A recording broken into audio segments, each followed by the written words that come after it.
Okay जी, बिस्मिल्लाहिर्रहमानिर्रहीम। Last lecture में हमने इंसर्शन सॉर्ट के लिए जो एल्गोरिथम यूज़ होता है उसकी एनालिसिस की थी और उसका जो वर्स्ट केस है, बेस्ट केस है, उनके लिए टाइम कम्प्लेक्सिटी कैलकुलेट करवा दी थी। ओके जी, आज इस लेक्चर में हम कवर करेंगे कि लेट्स से अगर किसी एल्गोरिथम के अंदर रिकर्जन यूज़ हुआ है, तो अगर आप लोगों को प्रीवियस लेक्चर से याद हो तो हमने कहा था कि हर रिकर्जन के लिए एक रिकरेंस रिलेशन बनता है, ठीक है। और उस रिकरेंस रिलेशन को हम सॉल्व करते हैं और उसके बाद हम टाइम कम्प्लेक्सिटी कैलकुलेट करने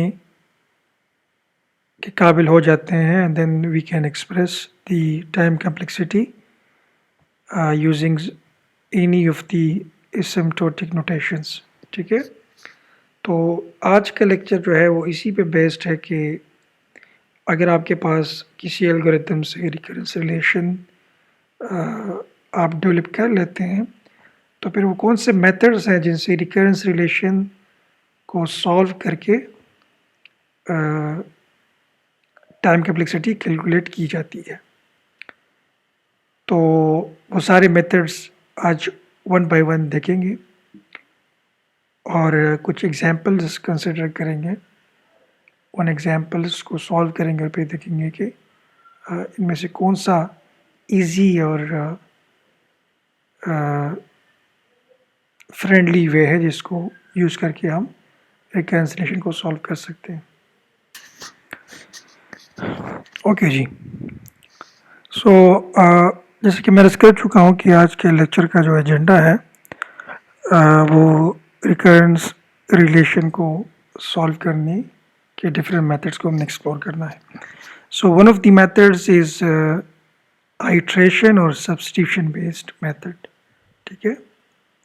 ये पहला तरीका है और कंपैरेटिवली स्ट्रेट फॉरवर्ड इसी मेथड है। The other one is recurrence tree. तो रिकरेंस ट्री में हम ये करते हैं कि रिकरेंस रिलेशन जो हमें गिवन है होती हैं उससे हम एक ट्री डेवलप करते हैं और फिर उस ट्री के डिफरेंट लेवल्स और लेयर्स और के जो कम्प्लेक्सिटी है या टाइम रिक्वायर्ड है, ठीक है, उनको सम करके इनमें कंप्लीट टाइम या टाइम कम्प्लेक्सिटी कैलकुलेट कर लेते हैं। This one is a tricky one, ठीक है। और लास्ट जो है that is a kind of theorem, ठीक है, मैथमेटिकल थ्योरम है और जिसको मास्टर थ्योरम कहते हैं। तो सबसे ईजीएस्ट मेथड जो है इन सब में से मास्टर थ्योरम ही है, लेकिन उसके लिए आपकी रिकरेंस रिलेशन को एक ख़ास फॉर्म में उसका होना ज़रूरी है। अगर उस फॉर्म में नहीं है तो फिर you will have to go towards the above two methods, ठीक है। फिर उस केस में आप मास्टर थ्योरम जो है वो अप्लाई नहीं कर सकते, ठीक है। तो अब इसको वन बाय वन देखते हैं। ओके, मेथड ऑफ सब्स्टिट्यूशन या आइट्रेशन, ठीक है। इसमें क्या करते हैं कि जो रिकन्सिलेशन वो जारी बात है कि वो जैसे नाम से जाहिर है कि वो एक रिकरेंस या रिकर्सिव रिलेशन होता है, ठीक है। तो हम उसको एक्सपेंड करते हैं, वो जो रिकर्जन है या वो जो रिकर्सिव कॉल्स हैं उसको एक्सपेंड करते हैं, उससे एक पैटर्न जो है वो बन जाता है, ठीक है, या एक सीरीज़ बनती है। तो उस पैटर्न को यूज़ करके हम फिर टाइम कम्प्लेक्सिटी कैलकुलेट करते हैं। Expand iterate the recurrence and express it as a summation of terms dependent only on n and the initial condition, ठीक है। तो एक समेशन या एक सीरीज़ बन जाती है जब हम एक्सपेंशन करते हैं उस सीरीज़ की, उस रिकरेंस की, ठीक है। तो वो तमाम टर्म्स जो कि इनपुट n के ऊपर डिपेंडेंट है या जो इनिशियल कंडीशन या बेस कंडीशन जो होती है या बाउंड्री कंडीशन, तो वो सारे के सारे टर्म्स हम कंसिडर करते हैं। उसके अलावा टर्म्स हैं वो डिस्कार्ड कर देते हैं। You need to focus on two things and two parameters. The first one is the number of times the recurrence needs to be iterated to reach the boundary condition. तो कितने times उस recurrence ने iterate करना है in order to reach the boundary condition. ठीक है, तो वो सारे के सारे number of iterations वो important है. And the other one is the sum of terms arising from each level of the iteration process. Or since from the start of the iteration process till the end जितने terms बीच में आते हैं वो सारे terms आपने end में उनका sum करना है या summation find करना है. तो ये दो चीज़ें आपने focus करनी है. Techniques for evaluating summations can be used to provide bounds on solution. और फिर वो summation या series से रिलेटेड जो हमने प्रिंसिपल्स मैथमेटिक्स के प्रिंसिपल्स देखे थे लेक्चर नंबर 2 में, तो वो यहाँ पे यूज़ होंगे जैसे हम वो समेशन या वो सीरीज़ सॉल्व करके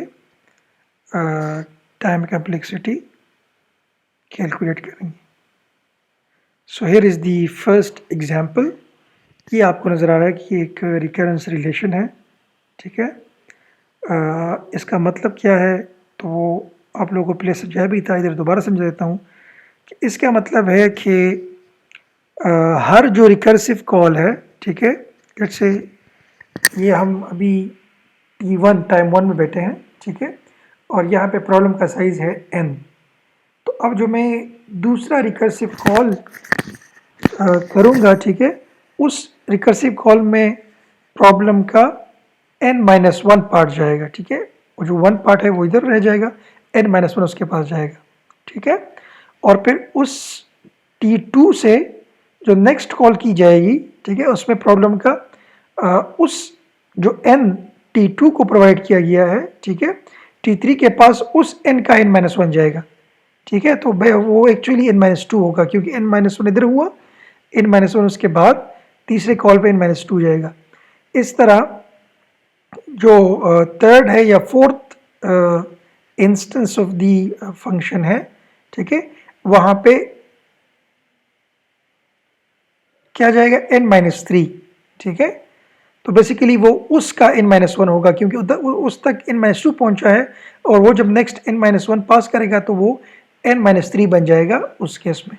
ठीक है, तो इसका मतलब ये हुआ कि हर नेक्स्ट कॉल या हर नेक्स्ट आइट्रेशन या हर नेक्स्ट जो रिकर्सिव कॉल है उसमें करंट प्रॉब्लम का जो साइज है उससे एक कम उसको प्रोवाइड किया जाता है. That's why this is n-1 and this is some constant involve in this process. जितना भी इस पे रिकर्सिव कॉल्स हो रहे हैं इसमें जो कांस्टेंट इन्वॉल्व है फंक्शन में उन सबको क्रिएटिवली सी कहा गया है. ठीक है, अच्छा, अब हम क्या करेंगे, अब हम इस रिकरेंस को या इस रिकर्जन को या रिकर्सिव कॉल्स को एक्सपेंड करेंगे. इधर आप देखिए, अब जो नेक्स्ट कॉल है, ठीक है, उसके पास क्या जाएगा, उसके पास करंट का n-1 जाएगा ना. तो यहाँ पे आप पुट करें इस n की जगह n-1, तो ये बन n-1 तो ये बन जाएगा n-2. ठीक है, और एक c इसका है, ठीक है, इसका, और एक c दूसरे कॉल का है. ये मैं ज़रा आप लोगों को यहाँ एक्सप्लेन कर दूँ. ओके जी, अब यहाँ पे देखें, वो चीज़ इधर कॉपी करते हैं.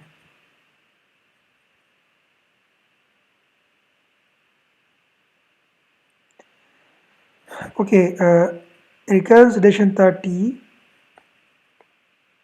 n where n is the size of the problem और हर रिकर्सिव कॉल के पास पिछले से एक कम प्रॉब्लम साइज जाएगा और ये C है. अच्छा, अब देखें,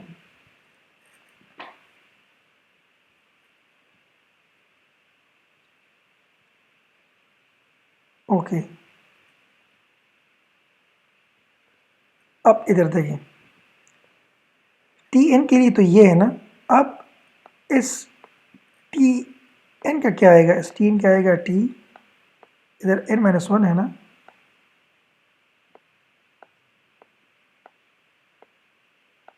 तो देखिए जब इधर टी एन था तो इधर एन माइनस वन था, अब इधर एन माइनस वन है तो इधर क्या होगा, इसकी वैल्यू जो है वो इधर पुट करते हैं इस पूरे में। देखिए ये चीज़ जो है इधर एन था तो इधर एन माइनस वन, अब इधर एन माइनस वन है तो इधर क्या होगा, एन की जगह एन माइनस वन आएगा ना।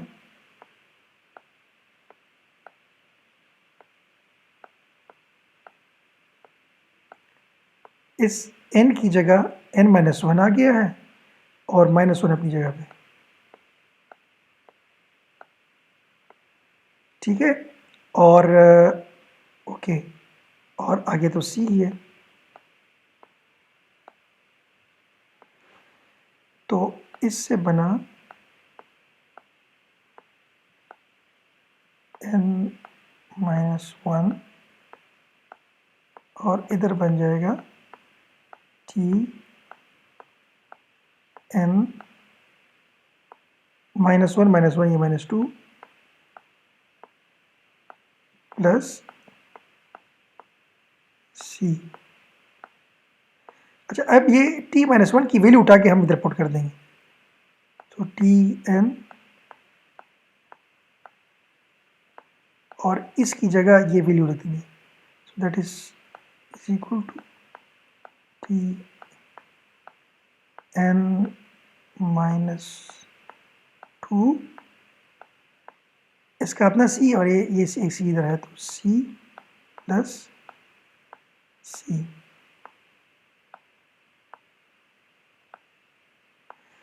ठीक है, अब हम टी माइनस टू की वैल्यू फाइंड करेंगे, वो इधर पुट करेंगे। टी माइनस टू जिस तरह टी माइनस वन के लिए ये था तो टी माइनस टू के लिए क्या होगा,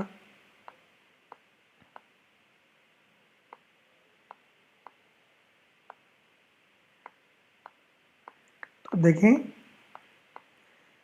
अब एन की जगह माइनस टू आएगा और साथ माइनस वन, तो ये बन जाएगा T minus three, N minus three और प्लस सी। ये इधर पुट करेंगे तो क्या आएगा, टी एन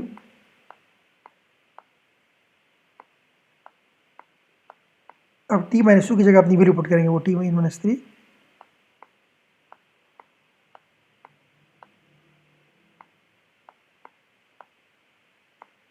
और साथ में दो सी तो इनके अपने हैं और ये तो ये प्लस थ्री सी हो जाएगा। ये रिकरेंस चलाते जाएंगे, देखिए इसमें एन माइनस थ्री फिर एन माइनस फोर फिर N minus five N minus six N minus seven N minus eight, जब तक ये एन माइनस एन तक नहीं जाता था, जब एन माइनस एन तक ये जाएगा तो उस केस में बन जाएगा ये टी वन और वही हमारा बेस केस होता है टी वन। ठीक है, तो वो सारे का सारा हमने अब एक्सपेंशन करनी है, एक्सपेंड करना है। तो ये एक्सपेंशन कैसे होगी वो मैं आपको अभी दिखा देता हूँ इस एग्जांपल। इधर देखिए ये इस तरह जा रहा है, ठीक है। तो अब होगा क्या कि ये इधर टी वन कब आएगा, जिस तरह टी एन माइनस थ्री आ गया ना, तो टी वन कब आएगा, टी वन तब आएगा जब इस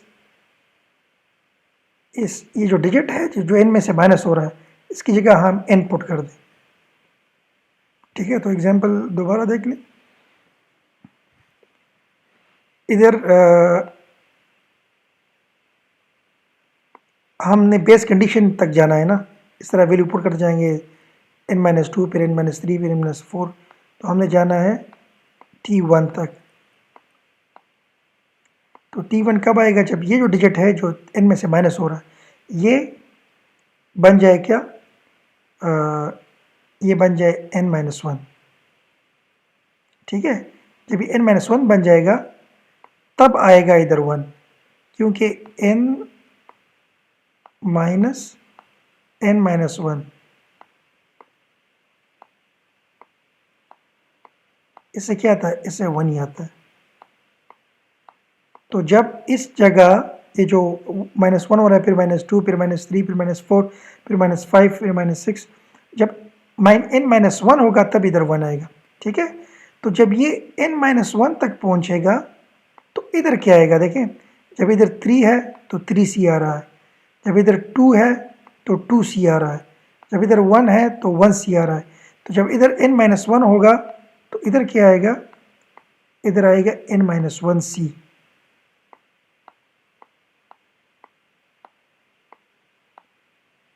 जब ये वैल्यू जो है ये नीचे हम आ रहे हैं, जब तक ये वैल्यू 3 ना, फिर 4, फिर 5, फिर 6, 7, 8, 1 तक जाएगी ना इस तरह। तो जब तक ये वैल्यू 1 तक पहुंचेगी, इधर ये जो नंबर ऑफ सीज है ये n-1 तक पहुंच जाएगी। देखिए पहले जस्ट 1c था, जब हमने इधर n-1 पुट किया तो एक सी इधर से आ गया, 2c हो गए। जब n-3 के लिए एक और c पुट तो 3c, इस तरह 4 के लिए 4c, 5c, 7c, n-1 c। तो ये इक्वेशन बेस कंडीशन तक इस फॉर्म में आ जाएगी जो कि हमें इधर नज़र आ रहा है। तो इधर आप देख सकते हैं, इधर आप देख सकते हैं कि देखिए ये वाला जब ये 1 तक पहुंचेगा तो इधर n-1c आएगा। ठीक है, इसकी कोई देखें, जिस तरह रिकरेंस में हमने देखा है कि t1 की कोई कांस्टेंट वैल्यू होती है तो वो कांस्टेंट वैल्यू इधर आ जाएगी। ठीक है, और इधर आएगा cn-1। हम एनालिसिस कर रहे हैं तो ये सारे के सारे कांस्टेंट ख़त्म हो जाएंगे, -1 भी ख़त्म हो जाएगा, और इसकी जो टाइम कैपेसिटी वो आ जाएगी ऑर्डर n। ठीक है, तो ऐसे आप आइट्रेटिव मेथड से या सब्स्टिट्यूशन मेथड से, देखिए आप सब्स्टिट्यूशन ही कर रहे हैं ना कि इसमें इसकी वैल्यू पुट कर रहे हैं, फिर इसकी वैल्यू पुट कर रहे हैं, तो इस तरह टाइम कैपेसिटी आप फाइंड कर रहे हैं। तो अगर किसी एल्गोरिथम का रिकरेंस रिलेशन ये है तो उसकी टाइम कैपेसिटी ऑर्डर n होगी। अच्छा, अब हम दूसरी एग्जांपल देख लेते हैं। ये देखें, ये रिकरेंस रिलेशन है, इसका बेस कंडीशन Tn=1 है, और व्हेन n=1 तो 1 ही आएगा, और जब n 1 से ग्रेटर हो तो फिर उसके लिए Tn-1 प्लस n है। ठीक है, तो ये रिकरेंस रिलेशन है। अब इसको सॉल्व कैसे करेंगे, देखें ये इससे डिफरेंट कैसे, इधर c था, ठीक है, और इधर n है। ठीक है, अब देखें हमने इधर क्या पुट करना है, हमने इधर पुट करना है n-1, तो इसने इसने बन जाना है। ठीक है, तो अब जब n-1 पुट करेंगे तो इसकी शक्ल कैसे बनेगी, वो देख लेते हैं। ठीक है, पहले इन सबको करते ख़त्म। Let's new slide. हाँ,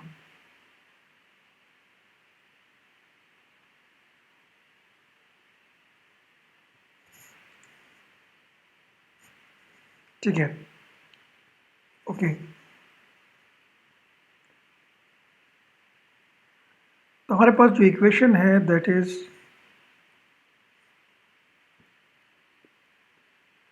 कि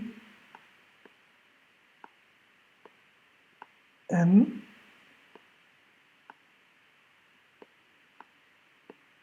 is equal to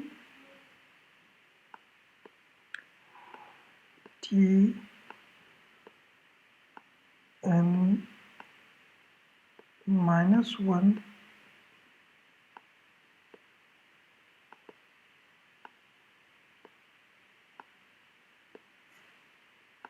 plus n. So the background is exactly similar that we have discussed about the previous example। ठीक है, वही प्रॉब्लम जो है वो प्रॉब्लम साइज एक कम हो गया, नेक्स्ट आइट्रेशन को पास होना चाहिए। अब हम क्या करेंगे, अब हम टी एन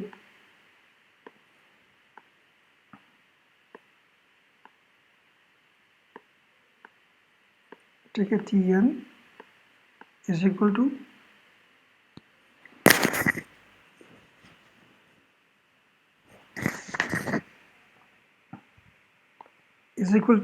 यहाँ पे Tn-1 की वैल्यू पुट करेंगे। Tn-1 की वैल्यू हमारे पास किधर से आएगी,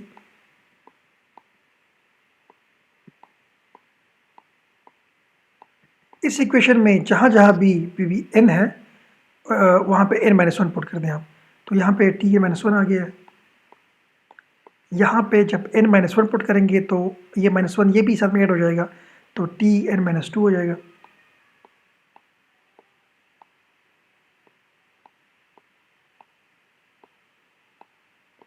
और साथ में प्लस n है, तो जब यहाँ पे n-1 आएगा तो ये प्लस n-1 हो जाएगा, तो प्लस n-1 ये वैल्यू इधर पुट करेंगे तो ये बन जाएगा इक्वेशन t(n-2) प्लस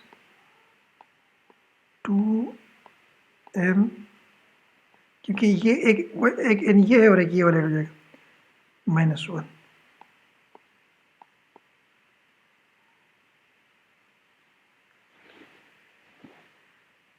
ठीक है।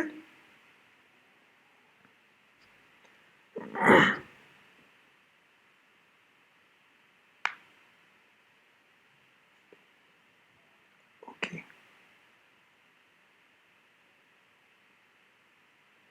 ठीक है।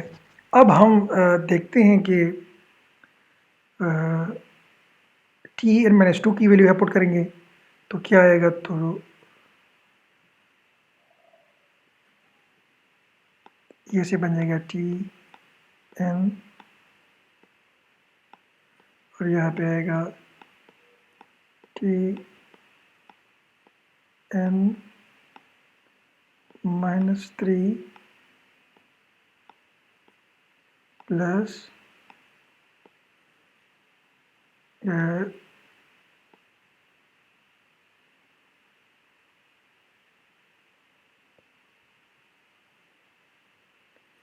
3n-1।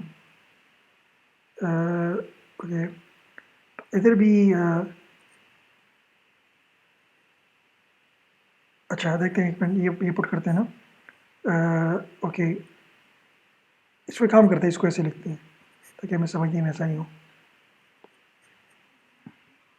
ये n तो इसके वाला है, ठीक है, और n-1 ऊपर से है,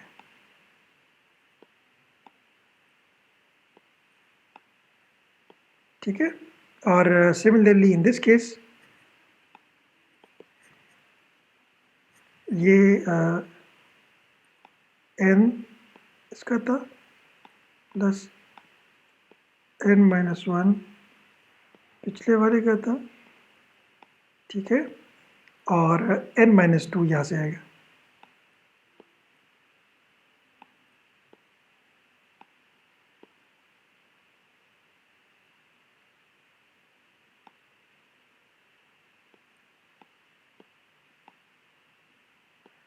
ठीक है,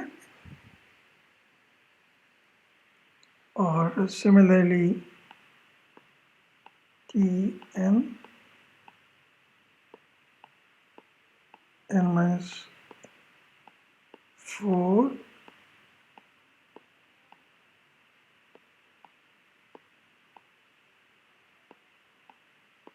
plus n plus n-1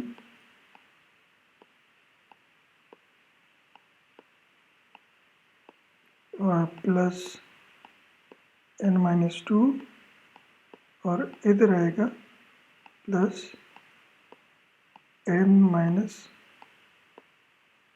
this should be 2, yes, n-3। ठीक है, और ये ऐसे जाता जाएगा, ठीक है। तो जब दिस विल रिमेन tn, और ये एक सीरीज बन रही है, अगर आपको नजर आ रहा है। So this is n, n-1, n-2, n-3, और ये जाएगा कहाँ तक, ये जाएगा 1 तक, ठीक है। 1 तक कब जाएगा, जब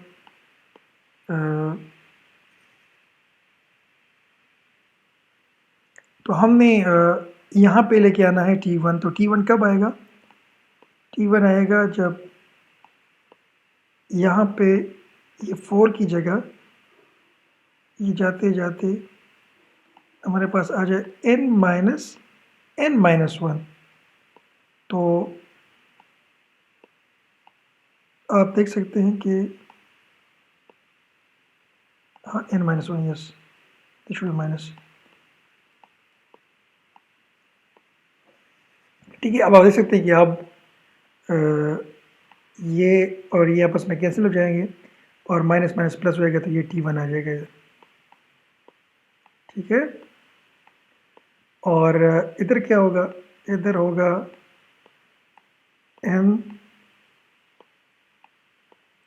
n-1।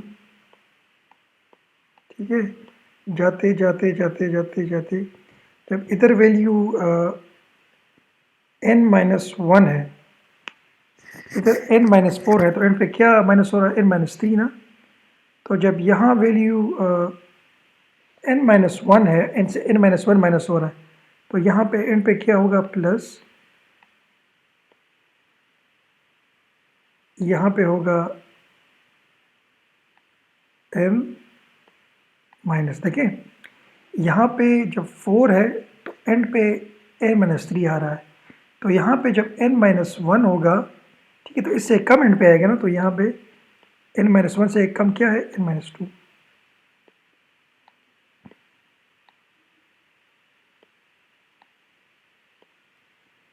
ठीक है, तो ये सीरीज एंड पे से बनेगी Tn is equal to T1, ऊपर से 1 आ गया ना, और यहाँ ये m प्लस n-1। तो इनको अगर हम टर्म्स में बंद करें तो ये ज़रा समझ, प्लस n-2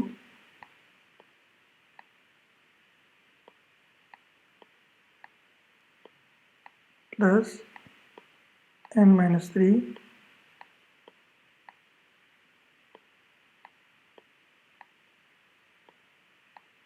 और ये जाते जाते आते आते इधर क्या है? n-n+2, तो सिर्फ 2 बन जाएगा। तो इसका मतलब है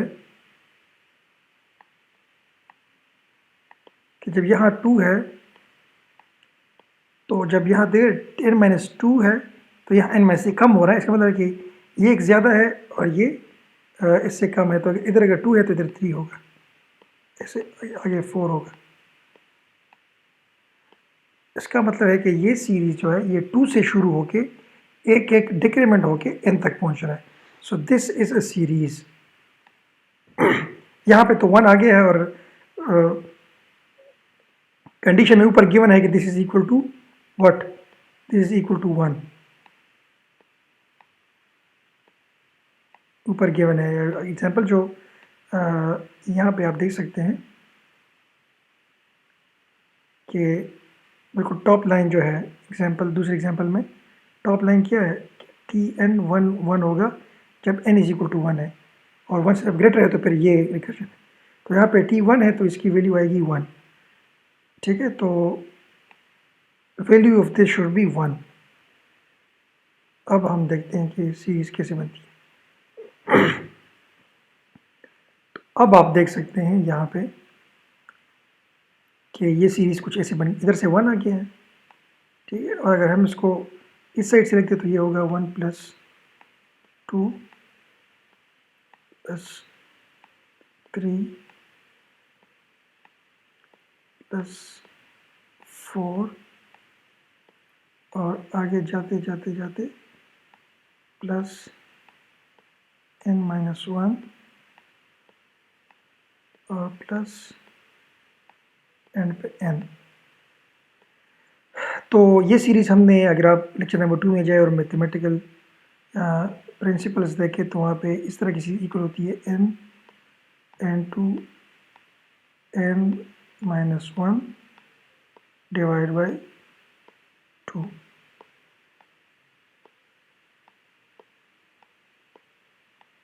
और यही चीज़ आपको यहाँ पे okay correction this is in minus series जो है इधर प्लस है, ठीक है। जैसे कि लेट्स से अगर फोर्थ टर्म तक हमें फाइंड करना है एडिशन, तो वो तो +1 है, ठीक है। तो यहाँ आप देख सकते हैं कि एक्जैक्टली यही चीज़ जो है आपको यहाँ पे नज़र आ रही है,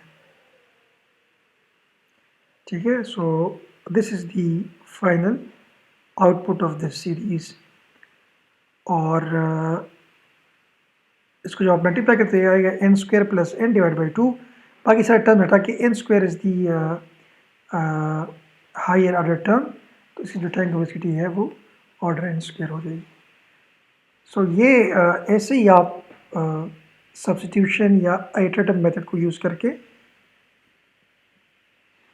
आप रिकरेंस रिलेशन से जो कि रिप्रेजेंट करता है किसी रिकर्जन प्रॉब्लम को, उसकी टाइम वेलोसिटी आप कैलकुलेट कर सकते हैं। थोड़े से डिफरेंट एग्जांपल देख लेते हैं, ठीक है, क्योंकि ज़्यादा कॉम्प्लेक्स है, ठीक है। यहाँ पे आप जैसा कि आपको नज़र आ रहा है कि एक एग्जांपल है जहाँ पे t1 = 1, ठीक है, और n/2, तो यहाँ पे नेक्स्ट जो आइट्रेटिव कॉल है उसमें 1 माइनस नहीं बल्कि जो यहाँ पे करंट प्रॉब्लम साइज है उसका हाफ जा रहा है। लेट्स से अगर यहाँ पे अरे में 50 आइटम्स सॉर्ट करने थे तो नेक्स्ट कॉल में जो जा रहे हैं वो 25 होंगे, ठीक है। फिर नेक्स्ट में 13 होंगे, फिर नेक्स्ट में 7 होंगे। तो हर नए रिकर्सिव कॉल में मौजूदा जो आइटम्स हैं उनका हाफ जा रहा है, because there is the n divide by 2, और यहाँ पे है 1, ठीक है। अब इसको भी समझते हैं।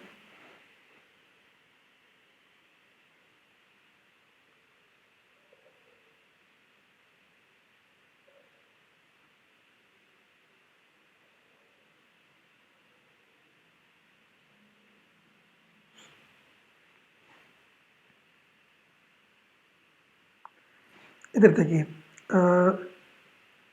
ओके, रिकरेंस जो है वो क्या है, Tn/2 + 1, ओके। सो T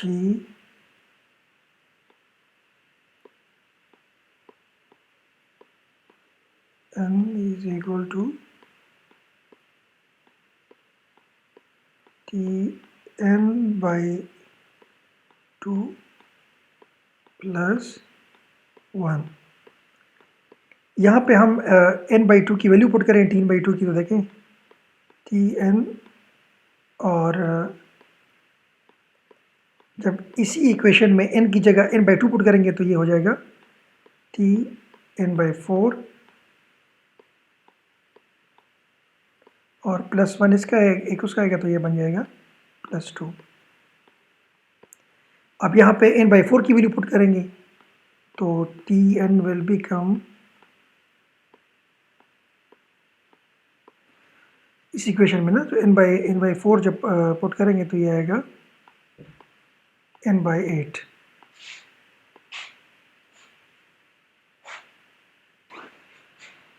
तो n/8 ही आ रहा है, और यहाँ पे क्या आएगा, +3। आगे जाएंगे तो n/8 की वैल्यू जब यहाँ से निकालेंगे तो ये बन जाएगा Tn/16 + 4, ठीक है। अच्छा, इसमें एक पैटर्न आपको नज़र आ रहा है, वो पैटर्न कैसे है? अच्छा, ये एग्जैक्टली वही वैसी वैल्यू पुट कर रहे हैं जो कि हमने यहाँ पे किया, देखें इधर इसी में n-1 पुट किया तो इधर n-2 आया, ठीक है। तो यहाँ भी ऐसे ही है कि इस n की जगह n/2 पुट करेंगे तो n/4 आएगा, इस n की जगह n/4 पुट करेंगे तो n/8 आएगा। तो यहाँ पे पैटर्न आपको नज़र आ रहा है। तो ये कब 1 होगा, हमने इसको 1 होगा ना, 1 तक लेके जाना है ना। तो ये कब 1 होगा, ये तब तक 1 होगा जब ये नीचे वाला टर्म जो है ये n के बराबर हो जाए, ठीक है। अच्छा, यहाँ पे आपको एक पैटर्न देखिए, जब यहाँ पे 2 है तो यहाँ पे 1, यहाँ पे 4 है तो यहाँ पे 2, यहाँ पे 8 है तो यहाँ पे 3, यहाँ पे 6 है तो यहाँ पे 4। इसको हम ऐसे लिख सकते हैं 2 पावर 0, सॉरी यहाँ पे लिख सकते हैं 2 पावर 1, ठीक है। यहाँ पे लिख सकते हैं 2 पावर 2, 4 है ना। यहाँ पे लिख सकते हैं 2 पावर 3, 8 है ना। यहाँ पे लिख सकते हैं 2 पावर 4। तो जो चीज़ इस पावर में आ रही है 2 की, वो इधर भी आ रही है 3 3 3। तो ये पैटर्न कुछ ऐसे होगा कि आप ऐसे लिख सकते हैं कि इधर आएगा n 2 पावर k,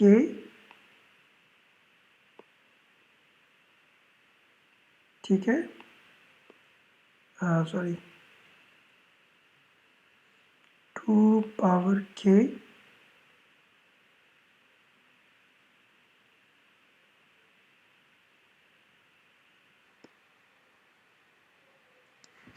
प्लस इस तरह इधर 4 है तो इधर k होगा,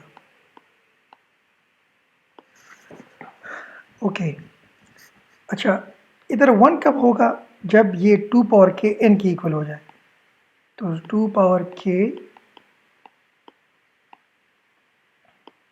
जब n के इक्वल हो जाए तब 1 आएगा ना। देखो इधर अगर आप n पुट कर दे n by n is equal to 1, तब 1 आएगा, ठीक है। तो ये जब यहाँ तक रीच करेगा, हम एज्यूम करते हैं कि k की जो 2 पावर k की जो वैल्यू है वहीं तक पहुँच गई। तो जब यहाँ पे हमने n पुट कर दिया तो ये आ गया 1, प्लस k की वैल्यू क्या होगी, यहाँ से आप k की वैल्यू निकाल सकते हैं। दोनों तरफ अगर आप log ले लें, ठीक है, तो ये k स्टार्ट में आएगा और log 2 टू द बेस 2 तो वो 1 हो जाएगा। तो k इज इक्वल टू, ये मैथमेटिकल प्रिंसिपल्स में आप जाके देखें लेक्चर 2 में, तो यहाँ पे आपको नज़र आ जाएगा, ठीक है, ये प्रॉपर्टी। तो k स्टार्ट में आ जाएगा और log 2 टू द बेस 2 तो 1 आता है, और इधर आएगा log n बेस 2 के साथ log n, तो ये k की वैल्यू बन जाएगी। तो यहाँ पे हम k की जगह ये पुट कर देंगे log n, ठीक है। तो यहाँ पे t1 की जगह हमें पता है कि दैट इज इक्वल टू 1, क्योंकि हमें गिवन है, और साथ में है log n,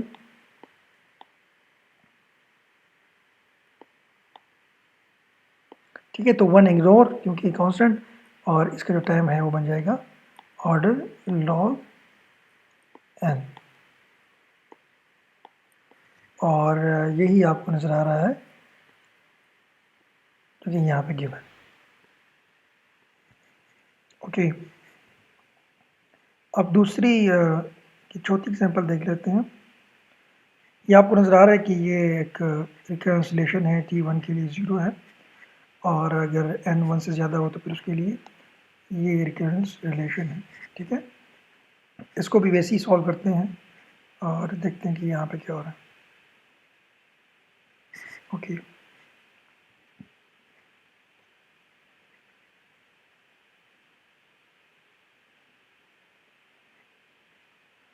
ठीक है, तो रिकरेंस रिलेशन हमारे पास है, इससे डिफरेंट है क्योंकि यहाँ पे कांस्टेंट 1 है, यहाँ पे n है ना। तो देखते हैं कि कैसे इसके लिए फाइंड कर सकते हैं हम। सो that should be t m is equal to t n by 2 and plus n।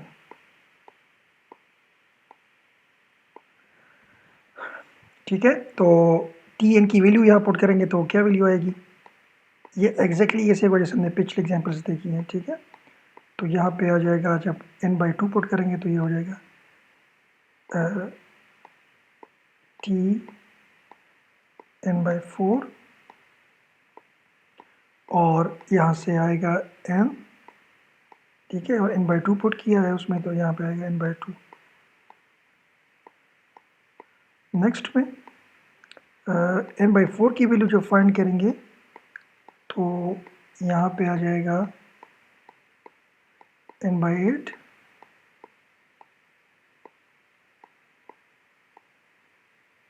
और प्लस n वैसे ही आएगा प्लस n बाई 2 और n बाई 4 इसका आ जाएगा।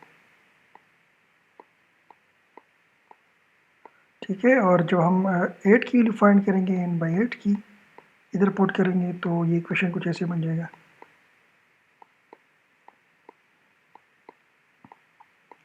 n बाई 16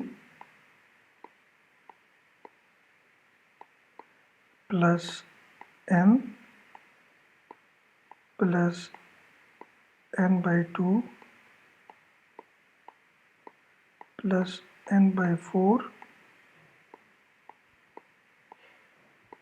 और प्लस n बाई 8।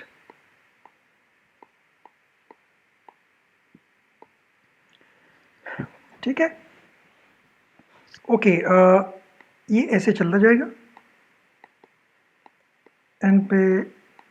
देखिए ये सारे 2 के पावर में आ रहा है ना, पे 2 पावर 1, 2 पावर 2, 2 पावर 3, तो n पे हम कर देंगे कि ये बन जाएगा 2 पावर k।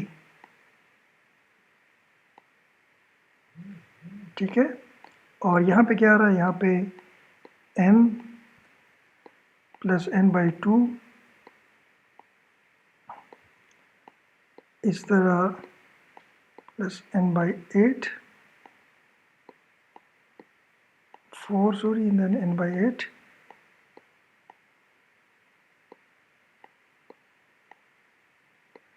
और देखिए जब इधर 2 पावर 8 ही है ना, 16 क्या होता है, 2 पावर 4 होता है ना,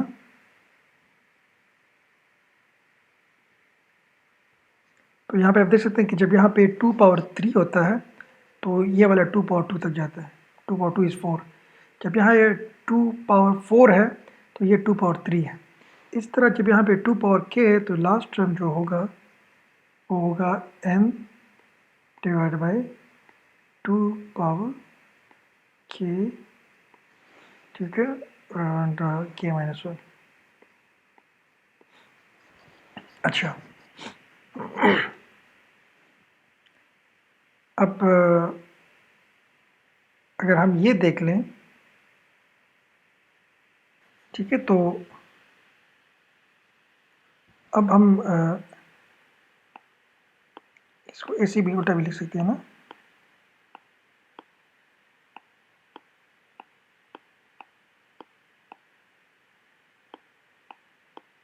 टू पावर के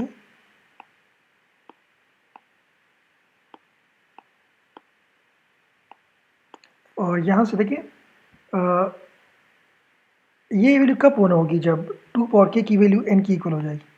सो when 2 power k is equal to n, तब ये वैल्यू होगी। लेट्स अज्यूम कि 2 power k is equal to n। ठीक है, सो यहाँ पे आएगा 1, सो इसको मैं रिमूव कर दूँ। लेट्स पुट 1 ओवर हियर, क्योंकि ये t1 आएगा और t1 is equal to 1, sorry t1 is equal to 0, वो हमें गिवन है, प्लस। अच्छा, इस सीरीज़ को मैं उल्टा भी लिख सकता हूँ, इधर से स्टार्ट करके आगे जा रहा है ना, तो n डिवाइड बाय, अच्छा इस चीज़ को मैं लिख देता हूँ 2 पावर k, अगर 2 पावर k, ठीक है, इनटू 2 पावर -1, ऐसी भी हो सकता है। और ये 2 पावर -1 जो है, इसका मतलब है कि डिवाइड बाई 2, तो इसका मतलब एग्जैक्टली यही है, ठीक है। तो ये 2 अगर मैं ऊपर लेके जाऊँ तो ये मैं मैथ्स के रूल्स के तहत लेके जा सकता हूँ। So I can put it like this, तो ये ऐसी बन जाएगी, ठीक है। और आगे क्या है, आगे है प्लस ये n/8 plus n/4 plus n/2 plus n,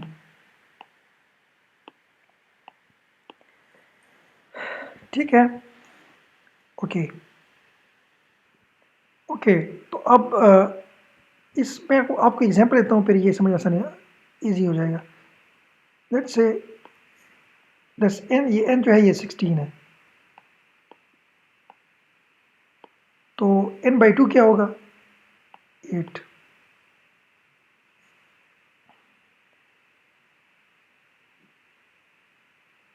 let's assume कि ये 16, ये 32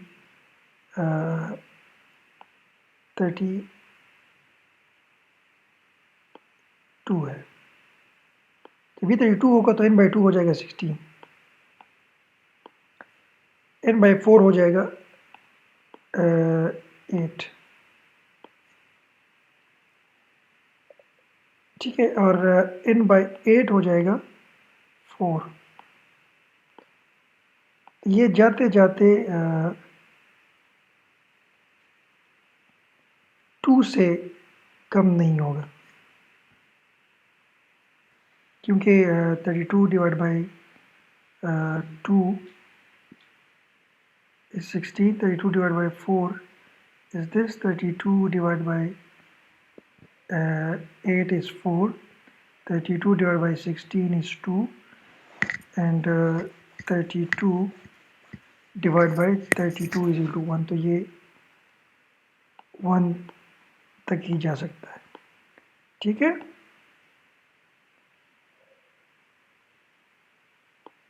लेकिन यहाँ पे जैसे हमें नज़र आ रहा है कि ये जितना k है ना, जितना नंबर है, ठीक है, जितना हमने n दिया हुआ है, ठीक है, इससे एक कम तक ही जाएगा, तो ये 1 तक नहीं बल्कि डिवाइड बाई 2 पे ही रुकेगा, आई मीन डिवाइड बाई 16 पे ही रुकेगा। So if this k is let's say 32 है ना, तो आई मीन k इज 5 ना, ठीक है, तो 2k - 1 तक ही रुकेगा, तो ये 2 4 तक ही रुकेगा। सो 2 4s are 16 and 16 by 32 is 2, ठीक है। तो इस पूरे सीरीज को हम ए से लिख सकते हैं कि ये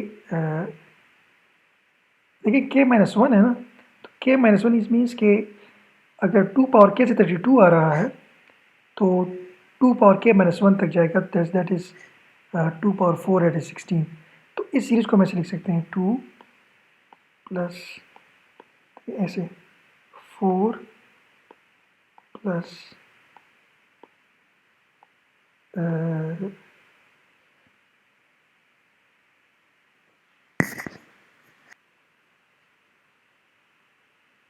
plus 8 plus 16 and that will go तो लास्ट टर्म होगा वो ये n ही आएगा। तो देखिए अगर n जो है वो आपका 32 है, ठीक है। So this is 32, this is हमें पे इधर से शुरू होगा ना कि ये 32 है, फिर 16 है, फिर 8 है, 4 है, 2 है। तो ये सीरीज़ आप इसमें ट्रांसलेट कर सकते हैं। ठीक है जी। और प्लस है 0। इसको हम एक दूसरे तरीके से भी लिख सकते हैं। 2 पावर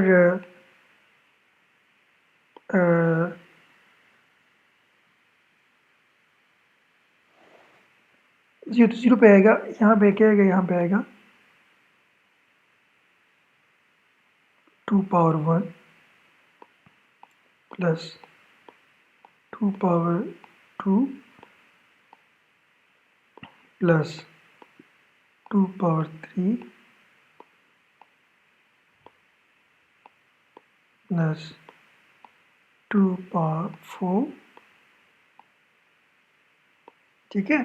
और n की वैल्यू क्या है, n is equal to power k, तो यहाँ पे आएगा 2 पावर k। ठीक है। या हम चाहते हैं कि हम ओके, अब देखिए n की जगह हमने ये वैल्यू लगा दी। अब this is a geometric series.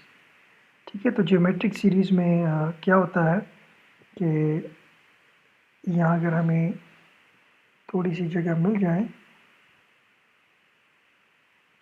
तो जियोमेट्रिक सीरीज़ का जो सम होता है वो क्या होता है कि ओके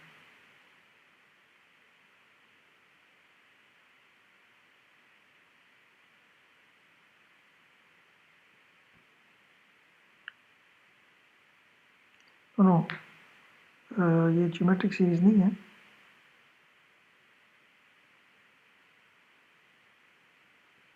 ये तो ये ज्योमेट्रिक सीरीज़ ही है। ठीक है। तो यहाँ पे हम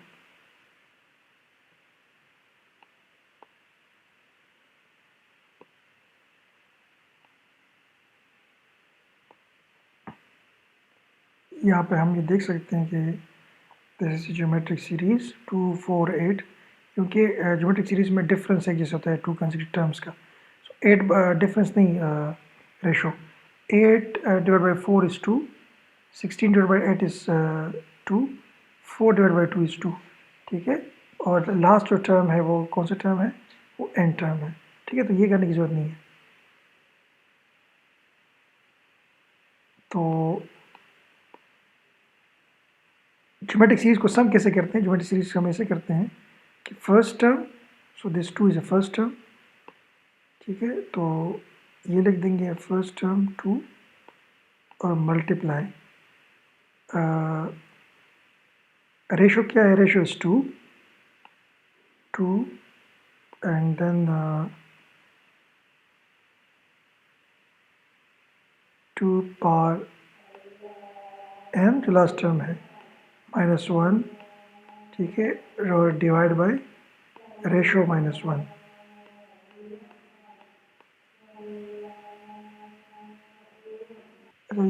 यहाँ पे थोड़ी सी हम करेक्शन कर दें कि फॉर्मूले में यहाँ पे नॉट n, ठीक है, बल्कि नंबर ऑफ टर्म्स हैं। कितने टर्म्स हम सारे ऐड कर रहे हैं ना, तो नंबर ऑफ टर्म्स जो है वो टोटल कितने हैं, वो टोटल हमारे पास है 2 power k, sorry total terms जो है वो k है। ठीक है। k या k -1, तो टोटल टर्म्स हमारे पास नॉट यहाँ पे k कंसिडर कर लें। ठीक है। ये n तो n लास्ट टर्म है और k जो है वो टोटल नंबर ऑफ टर्म्स है। ठीक है। सो यहाँ पे आएगा total number of terms ratio two the power total number of terms -1 divide by ratio -1। Ratio is basically आप कोई भी दो टर्म्स कोई भी दो टर्म्स उठाए उनको आपस डिवाइड कर दें। सो 8 by 4 is 2, 4 by 2 is 2, 16 by 8 is 2। तो ये रेशो सबका कॉमन रेशो होता है। तो ratio raise to the power total number of terms that is k -1, और यहाँ पे फर्स्ट टर्म। तो फार्मूला ऐसे है, a is the first term, r is the ratio raise to power total number of terms, that is k minus 1 divided by ratio -1। ठीक है, अब k की वैल्यू हमारे पास है, वो क्या है, वो लॉगिन है। तो यहाँ पे अगर हम लॉगिन पुट कर देंगे, ठीक है, तो 2 raise to the power log 2n जो है, ये हमारे पास लॉगरिथम का रूल है कि 2 पावर log n, और जिसका बेस इधर भी 2 हो। ये किस चीज़ के इक्वल है, this is equal to n। ठीक है, ये लॉगरिथमिक रूल है। तो जो इधर पावर होगा, ये सारी की सारी वैल्यू, अगर ये बेस दोनों सेम तो ये n आएगा। ठीक है, सो ये क्या बन जाएगा, 2 इंटू n-1। ये सारे टर्म्स ख़त्म हो जाएंगे और इसका जो रनिंग टाइम है वो ऑर्डर n रह जाएगा। ठीक है, तो ये आप यहाँ पे भी देख सकते हैं। यहाँ पे देख लें, ठीक है, कि ये 12 की सीरीज़ है। इसको हमने इस फॉर्म में लिख दिया है, ये मैंने आप लोगों को दिखा दिया था। ठीक है, या जिनको ये समझ नहीं आ रही थी, जो मैंने एक्सप्लेनेशन दी है, खुद लेके आप उधर भी जा सकते हैं। और ये 2⁻k-1 2 है। k पे जो हम ये है वैल्यू पुट कर देंगे, ठीक है, तो ये बन जाएगा जस्ट n।